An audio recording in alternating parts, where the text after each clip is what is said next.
So here's the PowerSmart 208cc snowblower, 24-inch. And I've had it for 3 years now, 3 full winter seasons. It's a little worse for wear, you know, a little pitting on the aluminum there, and that on the valve cover and stuff, but otherwise held up, no real rust or anything like that to speak of. It did an absolutely flawless job until this year.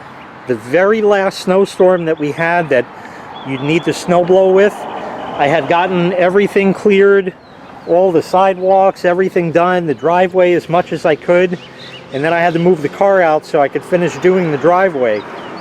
Well, as soon as I shut the door after starting it, the entire avalanche of snow came down and landed here. It was a mountain. I couldn't even tell you. It was up to the hood of the car.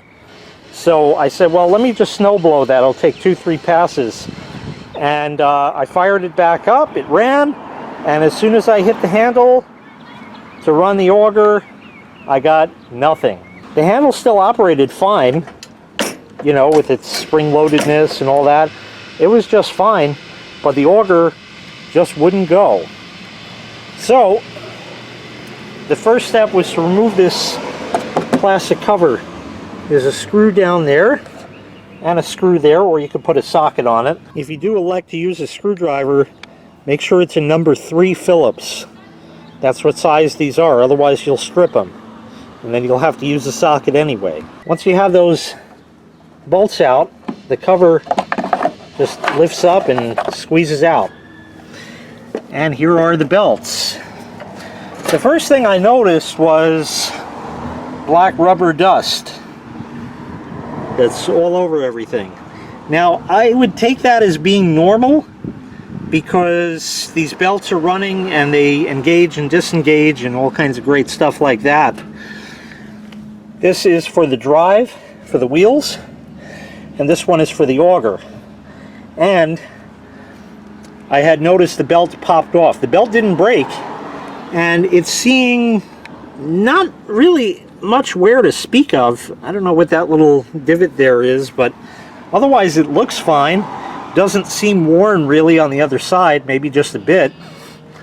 It otherwise was perfectly fine. Well, it went from bad to worse from there. To get this belt back on there, I needed to do that to find out why it threw the belt to begin with. There's a cover. If you see this black lip, there's a metal cover. There's 4 bolts underneath the unit and 2 in the back, here and on the other side. Now, after you take those out, this sort of hinges down, but it hits the ground, and because there's a slot it goes in right here where you can't see, it didn't want to fall out of there. And the only way I could get it to do that was to tip the machine back on its handles and rest it on the handles. Well, that wasn't even enough. I then had to grab the front end of it here and lift that off the ground, and then there was enough clearance for the metal panel to fall out. Then I had full access to the belt. So I found that you need to sort of squeeze the handle to get enough tension at the bottom and relieve some tension, you know, relieve some tension at the bottom, but then that tightens up the top. So it's a bit of just playing with it. If you've ever done a belt on a car, you know, a fan belt or alternator belt, something like that, this is more or less the same idea.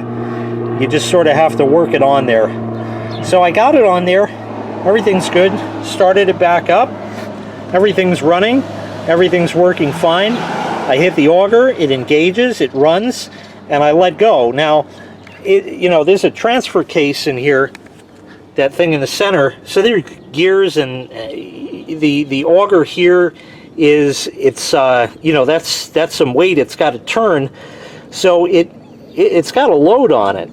And when you let go with the belt, this has to sort of spin down. It doesn't stop immediately. It takes 2, 3, 4 seconds. And it's just as it stopped, it would just throw the belt off. So then I had to figure out why. And no matter what I tried, I don't know why. I'm guessing the belt had stretched, and there was really nothing more for me to do except replace the belt, until I realized that the problem may be very simple. Under this cover, you can see this is where you can adjust the tension on the cable. This piece used to be there. I tried it here, it's still through the belt, and then I put it here. The marks were actually from the factory, actually, so that's kind of nice. And after tightening it up, which you had to press on the pulley here, and yeah, it wasn't fun, but after I got that done, now the belt doesn't throw. Unfortunately, I'm not going to get you a run-up of that because I've already taken the fuel out of it. I started it and it ran for really only 5 minutes until it stalled out of fuel, and that was the end of it. So I won't be showing you that, but really all we're just watching is an engine run till it runs out of fuel, so you know, it's not really that exciting. But it does work now. I've tested it and tested it and tested it again, and it works every time. So just by tightening that up, and I'm guessing the only reason that happened was because the belt had stretched in time.